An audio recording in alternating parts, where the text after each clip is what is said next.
नमस्कार. लक्षवेधीमध्ये आपल्या सगळ्यांचं स्वागत. मी प्रसाद काथे. गेल्या सरकारच्या पूर्ण कार्यकाळामध्ये एक व्यक्ती सातत्यानं सर्वाधिक काळ चर्चेत होती. ती व्यक्ती म्हणजे संजय राजाराम राऊत. संजय राऊत यांनी गेल्या 2.5 वर्षात जितक्या पत्रकार परिषदा घेतल्या तितक्या पत्रकार परिषदा कदाचित जगात कुणी घेतल्या नसतील आणि या पत्रकार परिषदा सातत्यानं घेत राहण्याचा विश्वविक्रम संजय राऊतांच्या नावावर नोंदवला गेलेला आहे. त्यांचं हे पत्रकार परिषदा घेण्याचं सत्र सरकार येण्याच्या आधीपासून सुरू झालं आणि आता सरकार गेल्यानंतरही थांबत नाहीये. आणि याच पत्रकार परिषदांमध्ये संजय राऊत जे बोलले ते आता बंडखोर आमदारांनी त्यांच्या मनातलं दुःख आणि सल म्हणून व्यक्त करायला सुरुवात केली आहे. संजय राऊत फरडे वक्ते आहेत. विविध प्रकारची शाब्दिक कोटी करण्यासाठी त्यांच्या समोर आचार्य अत्रेंचा आदर्श असतो. संजय राऊत लिहिताना सुद्धा अनेकदा बरेच शब्दांचे फटकारे मारत असतात. पण हे तोपर्यंत सगळं ठीक होतं जोपर्यंत संजय राऊत हे न थेट सत्तेत होते न सत्तेच्या आसपास होते. मुंबई महानगरपालिकेतली सत्ता आणि संजय राऊत यांचा तसा अर्थार्थी संबंध नव्हता. पण जेव्हा राज्यामध्ये उद्धव ठाकरे यांचं मुख्यमंत्रीपदी बसलेलं सरकार सक्रिय झालं त्याच्यानंतर सुद्धा संजय राऊतांच्या तोंडाचा पट्टा काही बंद झाला नाही. आणि याचमुळे जेव्हा सरकार बदललं, उद्धव ठाकरेंनी राजीनामा दिला आणि नवीन सरकार स्थापित झालं त्यावेळेला सगळ्यात जास्त आमदारांनी नाराजी संजय राऊत यांच्याबद्दल व्यक्त केलेली आहे. संजय राऊत यांच्यासह इतरही 3 जणांची नावं घेत एक चौकडी किंवा काही ठराविक लोकांचं कोंडाळ हे शिवसेना पक्षप्रमुखांच्या भोवती होतं आणि त्यांच्यापर्यंत आमदारांना पोहोचू दिलं जात नव्हतं अशी तक्रार वारंवार केली जाते. या इतर जणांमध्ये अनिल परब आहेत, अनिल देसाई आहेत आणि इतर काही मान्यवर सुद्धा आहेत. पण यात सर्वात जास्त दुखावली गेलेली व्यक्ती ही संजय राऊत आहे. संजय राऊतही दुखावले गेले आहेत आणि संजय राऊतांमुळेही आमदार दुखावले गेले आहेत. आत्ताच्या घडीला तरी एकनाथ शिंदे यांचा गट शिवसेनेतच आपण आहोत असं सांगतोय. संजय राऊत सुद्धा शिवसेनेतच आहेत असं सांगतात. पण उद्या काय होणार आहे? उद्या संजय राऊत कुठे असतील? उद्या एकनाथ शिंदे यांची वेगळी वाट असेल की ते शिवसेनेचेच पूर्णपणे यशस्वीरित्या जबाबदार नेते ठरतील? असे अनेक प्रश्न आहेत. आत्ताच्या घडीला संजय राऊतांवर जो राग सर्व ठिकाणाहून आमदारांच्या माध्यमातून व्यक्त होतोय त्याची चर्चा करायला हवी आणि त्याचबरोबर भविष्यात संजय राऊतांची काय वाटचाल होणार आहे तेही समजून घ्यायला हवं. आज लक्षवेधीचे दोन्ही भाग त्याच निमित्तानं त्याच विषयांवर.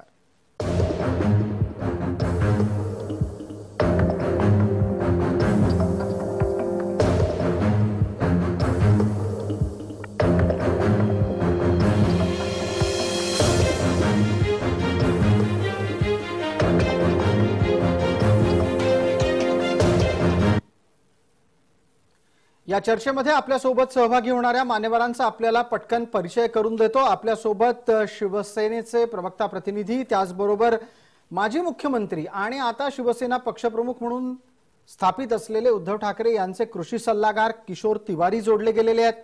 आपल्यासोबत शिंदे गटाचे आमदार चंद्रकांत पाटील जोडले गेलेले आहेत. तसंच 2 राजकीय विश्लेषक आपल्यासोबत आहेत. आपल्यासोबत राजेश कोचरेकर आणि जयंत माइंडकर आहेत. तसंच या सगळ्यांच्या सोबतीला संभाजीराजे गटाचे प्रतिनिधी म्हणून आपल्यासोबत धनंजय जाधव सुद्धा आहेत. सर्व मान्यवरांचं आपण चर्चेत स्वागत करूयात. पटकन आपण वादाची ठिणगी पडल्याच्या नंतर काय काय घडलंय त्याचा एकदा पाठपुरावा करणार आहोत. संजय राऊतांनी बंडखोरांना रेडा म्हटलं आणि हाच उल्लेख हा अत्यंत वादग्रस्त ठरला. त्याचे संदर्भ विधान भवनात विधानसभेमध्ये देण्यात आले आणि त्यानिमित्तानं संजय राऊत विरुद्ध एकनाथ शिंदे असा थेट संघर्ष समोर आला. त्या दोघांची वक्तव्य आपण पाहणार आहोत. त्या गुवाहाटीमध्ये तिथे कामाख्या देवीचं मंदिर आहे. फार जागरूक मंदिर आहे. काय जादूटोणा मंदिर ना. तिथे रेड्याचे बळी देतात. आम्ही 40 रेडे पाठवलेले आहेत.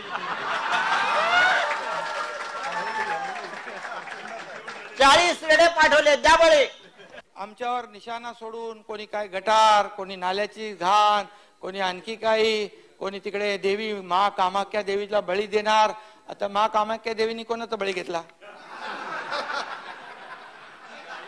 आम्ही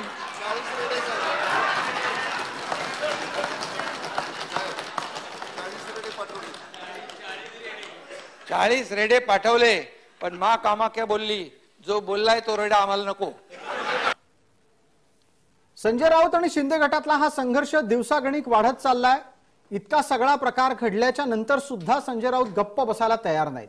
ते आजही माध्यमांसमोर येतात, आजही चमकदार चटकदार वक्तव्य करतात आणि वाद कायम ठेवतात. किशोर तिवारी यांच्यासाठीचा माझा पहिला प्रश्न आहे, किशोर तिवारी, संजय राऊतांनी जे करून दाखवलं ते बोलून घालवलं का? कोणीतरी माईक सुरू आहे, दुसऱ्यांचे अनम्यूट झाल्यावरच बोलणं होईल, कारण ते मधामधात आवाज येतो. जी, आपण करूयात. तुम्ही बोलता आहात, तो आवाज अतिशय नीट येतोय. आपली भूमिका मांडा आपण. हे बघा, या शिवसेनेतील फुटीचे शिल्पकार आणि विलन कोण असतील तर ते देवेंद्र फडणवीस आहे. आज जे लोक आज संजय राऊत यांच्यावर खापर फोडण्याचं काम करत आहे, हे लोक काही आजपासून सक्रिय नव्हते. मागील 1.5 वर्षापासून हे लोक सक्रिय होते. आणि तुम्हाला एक सांगतो की संजय राऊत हे सॉफ्ट टार्गेट झाले. मात्र या लोकांनी जे काही केलं ते उद्धवजीच्या पूर्ण लक्षात येत होतं. अनेक वेळा विचारणा झाली होती आणि भाजपनी केलेला कट असून कधी कधी काय होते की प्रवक्ते लोक, कधी कधी मी हे कबूल करतो की सभांमध्ये किंवा इतर ठिकाणी आवेशामध्ये पत्रकारांनी प्रोवोक केल्यानंतर काही बोलतात. तर हे थोडस टाळलं गेलं पाहिजे, मी कबूल करतो. मात्र नाही, किशोर तिवारी, हाच मुद्दा आहे. हे टाळलं गेलं पाहिजे हे तुम्हाला सत्ता गेल्यानंतर लक्षात आलंय का? आणि हे टाळलं जायला हवं होतं याच्या प्रकारची मागणी तर खूप पूर्वीपासून होती. आपल्यासोबत चंद्रकांत पाटील आहेत. चंद्रकांत पाटील यांच्यापर्यंत आपला आवाज पोहोचतोय अशी अपेक्षा आहे. चंद्रकांतजी, माझा आवाज आपल्यापर्यंत नीट येत असेल. किशोर तिवारी आता म्हणायला लागलेत की जे जे बोललं गेलं ते टाळलं गेलं पाहिजे होतं. हे उशिरा आलेलं शहाणपण आहे चंद्रकांतजी? निश्चित उशिरा आलेलं शहाणपण आहे.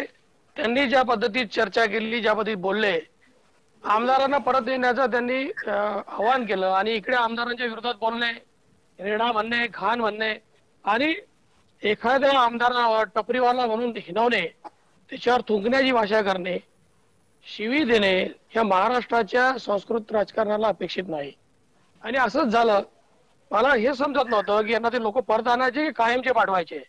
शेवटी एखाद्याला समजायचं असेल तर आपल्याकडे एक पद्धत आहे, ती पद्धत न वापरता अतिशय वेगळ्या पद्धतीमध्ये चर्चा करायची, हातवारे करून असं बोलायचं जसं त्यांना कोणाची आवश्यकता नाहीये. आणि हेच या सगळ्यामधला खलनायक हेच आहे.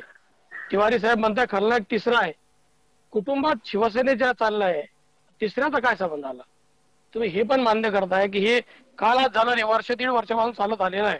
1.5 वर्षापासून आमदारांच्या ज्या अडचणी आहे, त्यांच्या असलेल्या समस्या आहे, या समजून घेण्यासाठी आपल्याकडे वेळ नव्हता का? हे इतके संजय स्वतःला ते त्या खूप दिव्य दृष्टीवाले समजतात, यांना का समजलं नाही की काय चाललंय? हा चाललेला प्रकार वेळीच त्याचा हस्तक्षेप करून आमदारांना दिलासा देता. चंद्रकांत पाटील, कोणी हस्तक्षेप करायची गरज होती? तुमच्या लेखी कोणी हस्तक्षेप करायचा? संजय राऊतांना गप्प रहा, असं बोलू नका, हे सांगण्याची हिंमत कोणी दाखवायला हवी होती शिवसेनेत? ऑफकोर्स मुख्यमंत्री महोदयांनी, त्या काळच्या मुख्यमंत्री महोदयांनी, पक्षप्रमुख साहेबांनी हे केलं पाहिजे होतं. हे करणं गरजेचं होतं, कारण आम्ही वन मॅन त्यांनाच मानत होतो ना. आम्ही पक्षप्रमुख म्हणून आणि माननीय मुख्यमंत्री म्हणून उद्धव साहेब ठाकरेंच्या विषयावर आमचं सगळं जबाबदारी होती. हे त्यांनीच थांबवलं पाहिजे होतं. आणि हे जे आपण दाखवतोय काही दिवसापासून, काही आमदारही अतिशय टोकाची भूमिका घेऊन त्यांच्या विरोधात बोलताय, ते लोकांचे वडील काढणे, ते इतक्या बापाचे आहे का, तितक्या बापाचे, हे महाराष्ट्राच्या राजकारणाला अपेक्षित आहे का?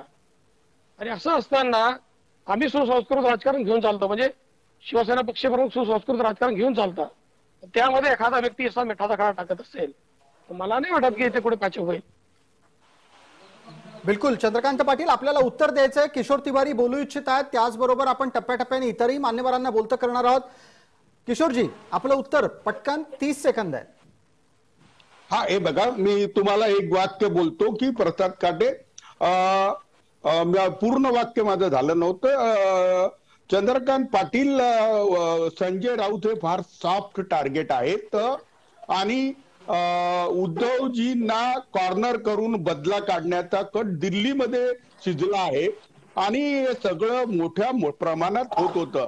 आणि मी तुम्हाला सांगतो की संजय राऊत यांचा, मी सरकारमध्ये होतो, कधीच हस्तक्षेप नव्हता. ते प्रवक्ते आहे, त्यांची जबाबदारी आहे. त्यांनी पक्षाची बाजू मांडली आहे. पक्षाची बाजू मांडताना ज्या लोकांना आता नाराजी आहे तेच लोक संजय राऊत यांनी जेव्हा सरकार बनवलं अगदी तेव्हा चाणक्य म्हणून त्यांची किशोरजी, आपण वारंवार हे सांगता आहात की संजय राऊत हे सॉफ्ट टार्गेट आहे. संजय राऊत यांच्यावरचा लक्ष निर्धारण हे दिल्लीमध्ये झालं. राजेश कोचरेकर आपल्या सोबत आहेत, मुंबईच्या स्टुडिओमध्ये आहेत. राजेशजी, मी जर असं म्हटलं तर ती अतिशयोक्ती ठरू नये की आपण संजय राऊत यांना नीट ओळखता. मला सांगा, संजय राऊत हे सॉफ्ट टार्गेट दिल्लीतून ठरलंय की संजय राऊतांनी स्वतःला टार्गेट ठरवून घेतलंय? प्रसादजी, संजय राऊतांनी स्वतःला टार्गेट ठरवलेलं नाहीये. दिल्लीत वगैरे टार्गेट काही ठरलेलं नाहीये. असं आहे की ज्या वेळेला संजय राऊतांचा महाविकास आघाडीचा प्रयोग यशस्वी झाला त्यानंतर त्यांना असं वाटायला लागलं की मी जे रोज सकाळी बोलतोय तेच सरकारच्या यशाचा तो मंत्र आहे. त्यामुळे ते रोज बोलत राहिले. ते संजय राऊतांच्या बाबतीत सांगायचं तर एक हेलिकॉप्टर शॉट जो महेंद्रसिंग धोनी मारताना जो आपण पाहिला, तो शॉट क्रिकेटच्या परिभाषेमध्ये बघायला खूप छान वाटतो. 4 रन्स देतो, पण तो जर चुकला तर बॅट्समन इतक्या भयंकर पद्धतीने इंज्युअर्ड होऊ शकतो. आता संजय राऊतांचं नेमकं तेच झालेलं आहे. तुमच्या लेखी संजय राऊत त्रिफळाचीत झाले. त्यांनी संजय राऊत हेलिकॉप्टर शॉट मारायला गेले आणि शॉट आता मिस झालेला आहे. त्यामुळे बॉल जो आहे तो संजय राऊतांच्या आता अक्षरशः चेहऱ्यावर आदळलेला आहे आणि याच्यातून आता त्यांचा चेहरा नीट व्हायला आणि राजकीय चेहरा नीट व्हायला बराच वेळ लागेल. चंद्रकांत पाटलांना पटकन एक संधी देऊयात. चंद्रकांतजी, 20 सेकंदात, संजय राऊतांना या प्रकारे समोरून सुद्धा गोलंदाजी होऊ शकते याची छोटीशी सुद्धा पुसटशी कल्पना कधीच आली नाही. आपण जे सांगता ते बरोबर आहे. समोरून गोलंदाजी होऊ शकते आणि त्यांना अडचण येऊ शकते ही कल्पना त्यांना असावी, पण तरी ते हे केलेलं आहे. कारण कोणी एखाद्याने क्रिया केली तर प्रतिक्रिया येणे साहजिक आहे, पण तरी हे जाणून बुजून केलंय असं आमचं सगळ्यांचं आता मत आहे. माझं तर मत आहे की जाणून बुजून अशा पद्धतीत चर्चा करून उलट हे पॅचअप झालं नाही पाहिजे. अशा पद्धतीची सुपारी घेतली नव्हती ना, असं या निमित्ताने प्रश्न उपस्थित होतोय. कारण प्रत्येक वेळी त्यांना कोणतरी सांगण्याचा प्रयत्न केला की जरा भाषा बदला आणि आपल्याला जर ऍडजस्टमेंट आधी बोललो, आपल्याला जर काही लोकांना पॅचअप करायचं असेल त्यांना व्यवस्थित पद्धती घेतलं पाहिजे. अशा पद्धतीत चर्चा करून वारंवार एवढा आक्रस्ताळीपणा करून त्यांनी काय मिळवलं, काय होऊ शकलं आणि मागचा विषय आजच्या विषयामध्ये हे सगळे शिवसेनेचे लोक आहे. या शिवसेनेच्या लोकांना ती भाषा जी बोलतात तीच भाषा यांना पण बोलता येते. बिलकुल, हा एक अत्यंत महत्वाचा मुद्दा की जी भाषा संजय राऊत बोलतात त्या भाषेत त्यांना उत्तर दिलं जाऊ शकतं. या मुद्द्याच्या निमित्तानं आपण राजेश कोचरेकर यांना बोलतं करू, पण तत्पूर्वी आणखीन 2 मान्यवर आहेत ज्यांना आतापर्यंत चर्चेत सहभागी करून घेता आलं नव्हतं, त्यांना पटकन बोलतं करतो. त्यात एक धनंजय जाधव आहे. धनंजय जाधव हे संभाजीराजेंचे समर्थक आहेत. पहिल्या टप्प्यापासून संभाजीराजेंचा संपूर्ण वाद हा संजय राऊतांच्या भोवती फिरत राहिला. संजय राऊतांनी संभाजीराजेंचा तिकिटातला पत्ता कापला, संजय पवार यांना आणलं, संजय पवार पडल्यानंतर पक्षाची नाचक्की झाली. इतकं सगळं टाळता आलं असतं का? धनंजय जाधव, पडद्यामागे काय घडलं याचा नवा खुलासा आपण करणार आहात. नक्कीच जर आताची जी परिस्थिती या शिवसेनेवर आलेली आहे ती परिस्थिती यायला फक्त संजय राऊत कारणीभूत आहेत. संजय राऊतांनी जर त्यांचा हेकेगोरपणा, त्यांचा अहमपणा बाजूला ठेवला असता तर आज शिवसेनेवरती सरकार जाण्याची वेळ आली नसती. आजवर शिवसेना ज्या आविर्भावामध्ये वागली होती तो आविर्भाव त्यांना सोडावा लागला. याचं कारण फक्त संजय राऊत आहेत. उद्धव ठाकरे सगळ्या गोष्टींना तयार होते, उद्धव ठाकरे शिवसेना पुरस्कृत करायला तयार होते, फक्त संजय राऊतांचाच अट्टहास होता. आणि या सगळ्या गोष्टींचा पुरावा म्हणाल तर उदय सामंतांनी आज सांगितलेलं आहे की मी त्या सगळ्या गोष्टींमध्ये सहभागी होतो. मंत्री म्हणून ज्या मंत्र्याचा उल्लेख केला होता त्यांनी स्वतः सांगितले ते मंत्री म्हणजे उदय सामंत होते. त्यांचा हस्तलिखित ड्राफ्ट होता. उदय सामंत हे छत्रपती संभाजीराजेंसोबत बोलत होते आणि त्या ठिकाणी सीएम साहेबांसोबत बोलत होते, परंतु हे फक्त संजय राऊतांनी फिसकटवलेला आहे. त्यानंतर या सगळ्या गोष्टीचं आमच्या दृष्टीचं श्रेय किंवा हे सत्ता खेचण्याचं काम, खाली घालण्याचं काम जर कोणामुळे झालं असेल, जी डेअरिंग जर कोणामध्ये असेल, संभाजीराजेंमुळे झालेली आहे. संभाजीराजेंनी जी धनंजय जाधव, आपण बोलत असताना एक महत्त्वाचा मुद्दा उपस्थित केलात की हे सगळं काही उद्धव ठाकरेंना टाळता आलं असतं. राजेश कोचरेकर यांना बोलतं करतो, त्याच्यानंतर मग मी आपल्यासोबत जोडले गेलेले राजकीय विश्लेषक जयंतराव माइंडकर यांना प्रश्न विचारणार आहे. राजेशजी, संजय राऊत जे काही करत होते त्याला पक्षप्रमुखांचा आशीर्वाद असल्याशिवाय ते असं करू शकणार नाहीत, अशी एक सर्वसाधारण धारणा आहे. ही धारणा खरी आहे का? जर ती खरी असेल तर ज्या गेल्या 2.5 वर्षात राऊतांचं वक्तव्य आणि वर्तन आहे त्याला उद्धव ठाकरेंचा आशीर्वाद असला पाहिजे. मग राऊतांना एकट्यालाच दोष देऊन चालणार नाही. नाही, अगदी खरं आहे की संजय राऊतांनी जे काही केलं त्यातलं एक आपण म्हणू शकतो की संजय राऊतांनी धचा मा केला. त्यांना धरा सांगितलं होतं, त्यांनी धच्या जागी मा केला आणि त्याला मारा केलं. हे एक घडलं. दुसरी गोष्ट, संजय राऊतांनी जे काही सुरू केलं ते संभाजीराजेंपासून सुरू केलं. आता संभाजीराजे जर समजा शिवसेनेच्या माध्यमातून किंवा ते कसेही जरी खासदार झाले असते किंवा शिवसेनेच्या जवळ आले असते तर संजय राऊतांचं स्वतःचं दिल्लीतलं वजन कमी झालं असतं. आता जर शिवसेनेची दिल्ली आपण पाहिली तर तिथे कुठेही संजय राऊतांना आव्हान देईल, संजय राऊतांच्या समोर उभा राहील असा एकही खासदार किंवा नेता दिल्लीत या क्षणाला नाही शिवसेनेचा. आणि हे संजय राऊतांना बरोबर माहिती आहे आणि त्यामुळे ते त्या आपल्या सुरक्षेची काळजी घेत आहेत. त्यातून हे सगळं झालेलं आहे. आता राजेशजी, आपण असं म्हणालात की आता संजय राऊत यांच्या उंचीचा नेता राज्यसभेत नाहीये, ना राज्यसभेत ना लोकसभेत. ताजी घडामोड तर आपल्याला निश्चित माहिती असेल, भावना गवळींना प्रतोत्पदावरून हटवून त्यांनी तिथं राजन विचार यांना आणलेलं आहे. हे सगळं केवळ आणि केवळ एका व्यक्तीच्या इन्सिक्युरिटीतून होतंय का पक्षालाच इन्सिक्युरिटीचा घोर लागलाय?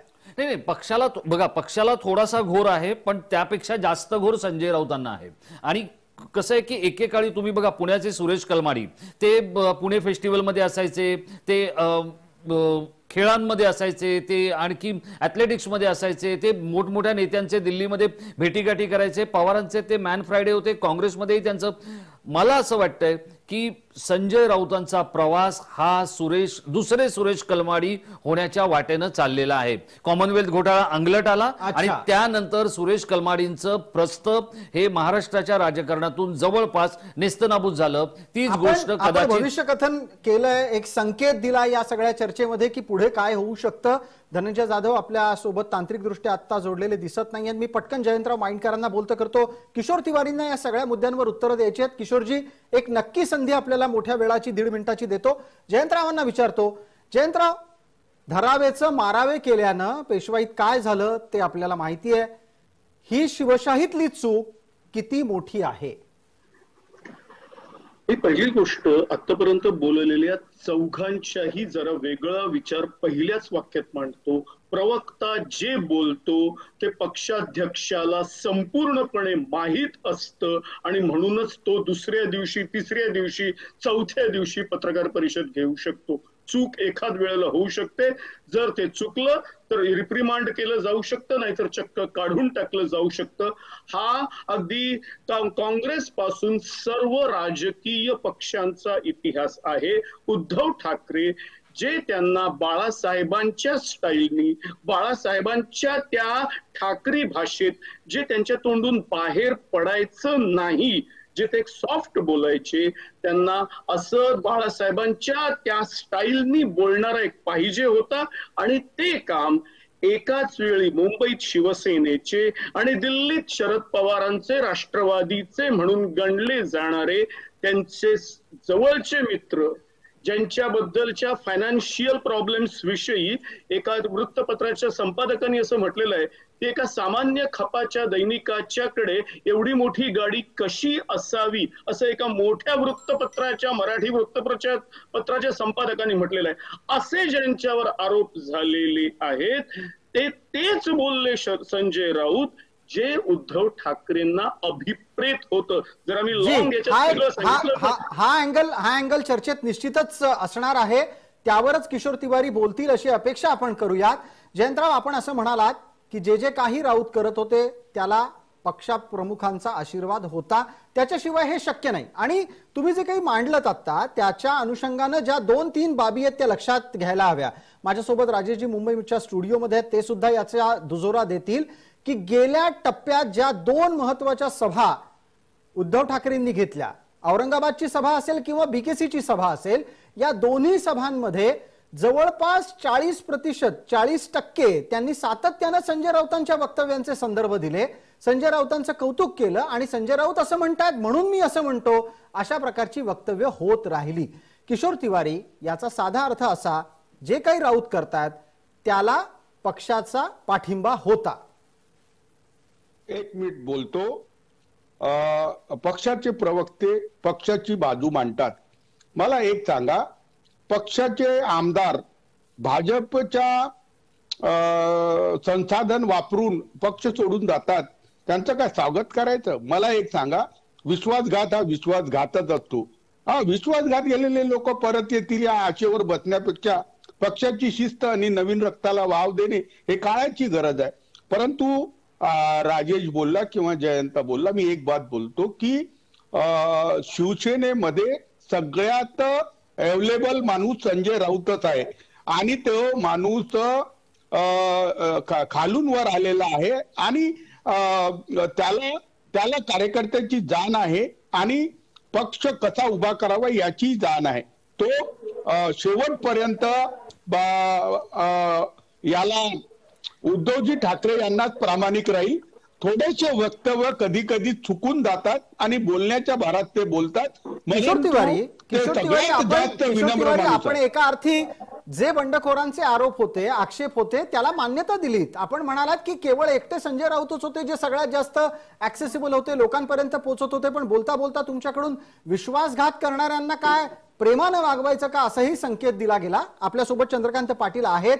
चंद्रकांतजी, याच प्रकारच्या वक्तव्यामुळे आपण आणि आपल्या बरोबरचे सगळे शिंदे गटाचे आमदार सातत्यानं दुखवत राहिले का? आजही पुन्हा तेच शब्द आहेत, पुन्हा गद्दारीचा आरोप आहे, पुन्हा विश्वासघाताचे आरोप आहेत. बरोबर आहे, अगदी बरोबर आहे आपलं म्हणणं की हे गद्दारी विश्वासघात हा ही चर्चा आहे ही खूप दिवसापासून एक विषय पक्षप्रमुख किंवा माननीय मुख्यमंत्री महोदयांकडे रेटला जात होता. असं म्हणावं लागेल त्याला की तुम्ही आता महाविकास आघाडीच्या बाहेर नाही पडलो आपण, तो वर्षानुवर्षापासून वर्षानुवर्ष यांच्या विरोधात लढणारे लोक यांच्या विरोधात निवडून आलेले आहे आणि मधल्या काळामध्ये खूप अडचणी यांच्याकडून क्रिएट होत आहे. आपलं तेवढंसं लक्ष दिलं जात नाही म्हणून आमदारांमध्ये अस्वस्थता पसरलेली आहे. अशा पद्धतीची तिथे मागणी झाली. ही मागणी एकाने नव्हे, त्या 40च्या 40 आमदारांनी वेगवेगळ्या पद्धतीत केली. प्रत्येक वेळी एकनाथराव शिंदे साहेबांच्या सीएम साहेबांच्या माध्यमातून तिथपर्यंत नेण्यात आली. या सगळ्या गोष्टी झाल्यानंतर जर त्यांना त्यांच्या मतदारसंघामध्ये उद्याचा भविष्यकाळ दिसत नसेल तर मग ते काय करतील? आणि राहिला विषय तर याच्यापूर्वी पण मराठा मोर्चाच्या संदर्भामध्ये मुका मोर्चा म्हणून त्या टायमाला पण खूप मोठा वाद त्यांनी ओढवला होता संजय राऊत साहेबांनी. पण त्यालाही माफी माननीय माजी मुख्यमंत्री महोदयांनाच मागावं लागली होती, यांनी माफी मागितली नव्हती. त्याच्यामुळे संजय राऊत आणि बंडखोर आमदार हा काही संबंधाने, पण ज्या दिवशी हा सगळा प्रकार झाला त्याच्या आधी चर्चेअंती सोडवता आला असता. संजय राऊतांचा एकेकरपणा याला नडला. संजय राऊतांच्या बरोबर काही आमदार आणि मंत्री मुख्यमंत्री महोदयांना 21 तारखेला भेटायला गेले. त्या दिवशी त्यांनी सांगितले की आजही आपल्याकडे वेळ आहे, आजही आपण यांना बोलूया आणि शिवसेना भाजपचं सरकार करूया. त्याही दिवशी माझ्या माहितीनुसार संजय राऊतांनी साफ नकार दिला, असं करता येणार नाही, तुम्हाला जे करायचं ते जा, इथे उर्वरित आमदार आहेत ते पण त्याच्यावर सामील झाले तरी चालतील, अशा पद्धतीत संजय राऊतांनी त्या दिवशी वक्तव्य केलेलं आहे. आणि त्यातून हा विषय घडलेला आहे. बंडखोरी झालेली नाही, आपल्या पक्षाची गद्दारी झालेली नाही. फक्त नॅचरल जो मित्र होता शिवसेना भाजपा जाऊन सत्ता स्थापन करा, आम्हाला काही देऊ नका, पण हे सत्ता स्थापन करा. वर्षानुवर्ष 1990 पासून तर आज 2019 पर्यंत आम्ही याच्यावर निवडणुका लढल्या आहे. कसं दिसतंय? बोला ना चंद्रकांत बोलतो मी. बोला किशोरजी, बोला आपण पटकन. नाही चंद्रकांत बरोबर आहे, पण चंद्रकांतला एक कल्पना असायला पाहिजे. 14 मध्ये हे आपल्याला न सांगता सोडून चालले गेले, मग आपण एकट्या बळावर लढलो, आपल्याला 64 जागा मिळाल्या.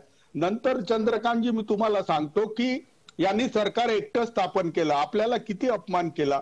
मागच्या 5 वर्षात शिवसेनेला संपवण्यासाठी काय काय केलं नाही. आता सुद्धा तोच प्रयत्न सुरू आहे.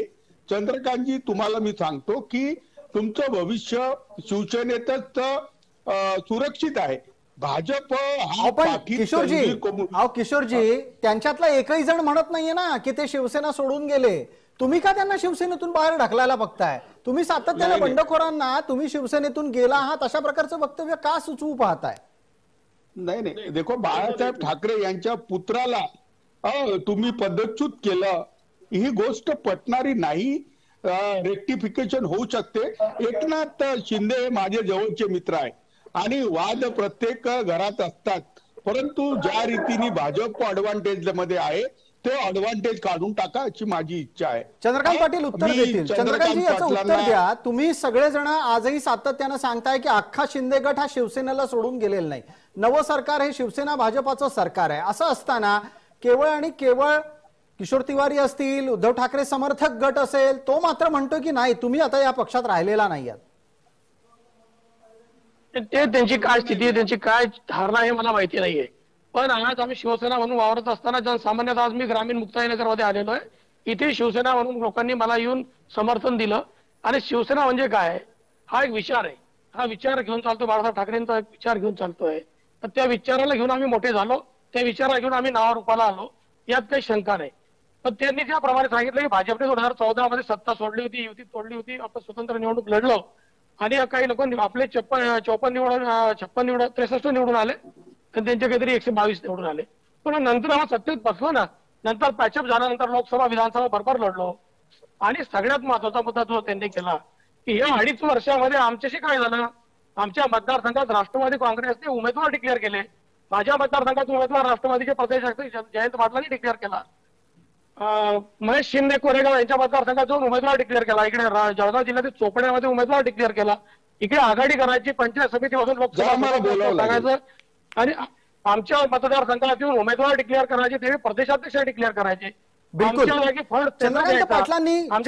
चंद्रकांत पाटील यांनी मांडलेलं दुःख हे जवळपास शिवसेनेच्या सगळ्याच नाराज आमदारांचं आहे की सत्तेत असताना त्यांचे पाय कापण्याचं काम हे राष्ट्रवादी करत होती. किशोर तिवारी, आपण हे पाहत होतात. मला पुढचा प्रश्न राजेशजींना विचारायचा आहे, पण तत्पूर्वी एकदा आपण याचा खुलासा करा की राष्ट्रवादी शिवसेनेचं नुकसान करतेय हे आमदारांना कळत होतं, संजय राऊतांना कळत नव्हतं का?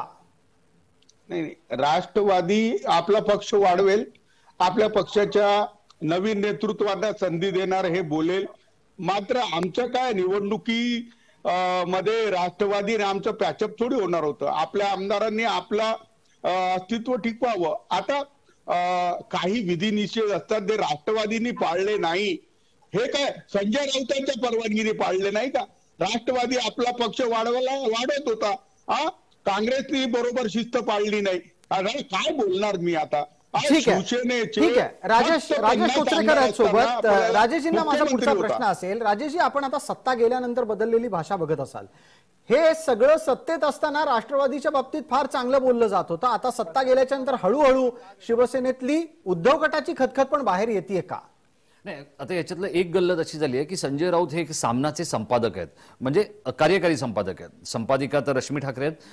हे सगळं होत असताना संजय राऊतांना असं वाटलं की जसं आपण सामनात कामकाज करतो तसंच आपण शिवसेनेच्या बाबतीतही काम करू शकतो किंवा वावरू शकतो. पण सामनामध्ये कर्मचारी असतात, संपादक असतात, पत्रकार असतात. इथे शिवसेनेमध्ये 4 लाख लोकांमधून निवडून आलेले आमदार असतात आणि त्यांना त्यांच्या मतदारसंघामध्ये ते उत्तरदायित्व त्यांचं असतं. त्यामुळे हा सगळा जो काय बुमरँग झालेला विषय आहे हा संजय राऊतांच्या भूमिकेची गल्लत झाल्यामुळे आहे. कशामुळे झाली ती गल्लत? नाही, कशामुळे झाली याची 2 कारण आहेत. आज सामनाचे 30 वर्षापेक्षा जास्त काळ ते संपादक आहेत. मुंबईतल्या नव्हे तर महाराष्ट्रातल्या कोणत्याही दैनिकाच्या संपादकपदी इतका वेळ त्या मालकांच्या कुटुंबापेक्षा दुसरं कोणी त्रयस्थ राहिल्याची ही पहिली घटना आहे. याच्या आधी सामनामध्ये काही लोक आणण्याचा प्रयत्न केला गेला, चाचपणी झाली, पण तिथे संजय राऊत हे बाळासाहेबांच्या भाषेच्या संस्कारामुळे कोणाला यश येऊ आलं नाही किंवा ते येऊ दिलं गेलं नाही. त्यांना असं वाटलं की हीच भाषा घेऊन मी आमदारांबरोबरच्या गोष्टी करेन, हीच भाषा घेऊन मी निवडून आलेल्या लोकांबद्दलच्या गोष्टी करेन. आता किशोर तिवारींनी एक मुद्दा मांडला. ते म्हणाले पक्ष कसा बांधायचा ते त्यांना माहिती आहे. अहो, ते गोव्यात अपयशी ठरले, ते उत्तर प्रदेशमध्ये अपयशी ठरले, ते दीव दमणमध्ये जे यशस्वी ठरले त्याचं कारण काय आहे तर तो उमेदवार थेट भाजपचा उमेदवार होता आणि त्याला फक्त टिळा लावण्याचं काम संजय राऊतांच्या नेतृत्वाखाली झालं. संजय राऊतांनी एखादा भाग बांधलाय असं मला एक उदाहरण दाखवा. किंवा तिकडचा जिल्हा परिषद एकदम महत्वाचा मुद्दा आपण उपस्थित केलात आणि मला त्यानिमित्तानं आणखीन एक प्रश्न तुम्हालाच विचारायचा आहे. तो असा आहे की चंद्रकांत पाटील यांच्या वक्तव्यातून पण हे आलं की पक्ष संघटना बांधणीच्यासाठी काय केलं गेलं. कारण एवढं प्रसादजी कठीण झालेलं आहे ना, लोक काय वाटेल ते काम लोकप्रतिनिधीला सांगत असतात, निवडून आलेल्या माणसाला सांगत असतात, त्याच्या समस्या ऐकाव्या लागतात. अगदी कब्रस्तानात मृतदेह नेण्यापासून ते रुग्णालयापर्यंत आणि पोलीस स्टेशन पासून ते ऍडमिशन पर्यंत सगळ्या गोष्टी कराव्या लागतात. संजय राऊतांना यातल्या किती गोष्टी त्यांच्या वाट्याला येतात हा माझा प्रश्न आहे. हे सगळं झाल्यानंतर नगरसेवक निवडून आणावे लागतात, जिल्हा परिषदेमध्ये सदस्य निवडून आणावे लागतात. यातलं काहीही संजय राऊतांना थेट करावं लागत नाही. शिवसेना प्रमुखांची पुण्याई आणि सामनामध्ये बसायला मिळालेली अंबारी याच्या जोरावर ते चौथ्यांदा, हाही शिवसेनेमधला विक्रम आहे. आजपर्यंत 4 वेळा राज्यसभा कोणालाही मिळाली नाही आणि कदाचित ते भविष्यात त्यांना 5वी मिळेल की काय आपल्याला माहित नाही. पण ज्या पद्धतीचा शिवसेनेचा कामकाज आणि पक्षाची एकूणच वाटचाल चालली आहे, मला तर काही गोष्टी कठीण वाटतात. एक पटकन मुद्दा मला चंद्रकांत तुम्हाला एक अर्धा मिनिटाचं एक वाक्य जोडतो. जर कोणाला असं वाटत असेल की आम्ही संजय राऊतांच्या विरोधात खूप मोठी राळ उठवली आहे, त्यांना लवकरात लवकर पदावरून दूर केलं जाईल, तर असं मुळीच होणार नाही. जेवढे विरोधक त्यांच्या विरोधात जोरात बोलणार, उद्धव ठाकरे त्यांची खुर्ची आणखी मजबूत करणार. जे नार्वेकरांच्या बाबतीत एक मुद्दा तेच राऊतांच्या बाबतीत. पटकन चंद्रकांत पाटलांपर्यंत पोहोचूया. चंद्रकांत पाटील आपल्यासोबत मुक्ताईनगरहून जोडले गेलेले शिंदे गटाचे आमदार म्हणून ते आता आपल्या सोबत आहेत.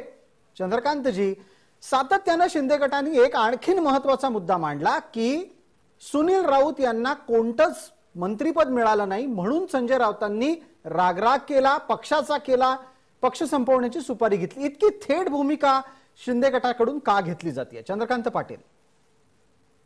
नाही, आमची अशी काही माझी असेल, काही लोकांनी तशी भूमिका घेतली असेल तर मला ते माहित नाही. पण खऱ्या अर्थाने एक सगळ्यात महत्वाचा मुद्दा आता मला एक आठवतोय की आज जे हे बोललात साहेबांनी बोलले आता की ते पक्ष संघटना वाढवावी मध्ये कुठे प्रयत्न झाले आहेत का? कुठे शून्य प्रयत्न झालेले आहे. आणि प्रत्येकाने पक्ष त्याचा वाढवावा, बांधावा, तो बरोबर आहे.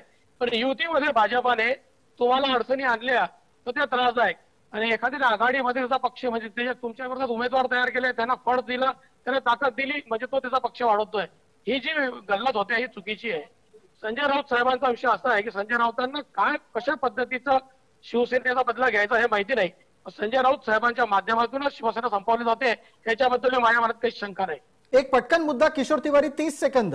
आपण सांगा, संजय राऊतांच्या माध्यमातून शिवसेना संपवणारी व्यक्ती कोण असू शकते? नाही, तुम्ही आहे ना असं फिरून असं बोलायचा प्रयत्न करताय. मात्र मी तुम्हाला सांगतो की संजय राऊत आणि शिवसेना हे समीकरण एकच आहे.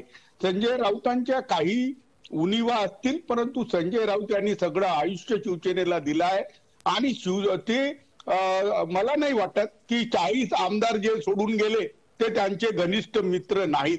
आणि कोणत्याही आमदाराला कधी त्यांना संजय राऊतांना चुकीची वागणूक दिली वा संजय राऊत यांचा सरळ हस्तक्षेप कुठे होता असं मला कळत नाही. ठीक आहे, आपण या चर्चेला आणखीन पुढे नेऊ. पुढच्याही टप्प्यात आपण याच विषयाच्या इतरही अनेक कंगोऱ्यांवर चर्चा करणार आहोत. लक्षवेधीच्या पुढच्या भागातला विषय आहे संजय राऊतांचं पुढं काय होणार. तेव्हा पुढच्या भागात सुद्धा पटकन भेटूयात एक छोट्याशा विश्रांतीनंतर.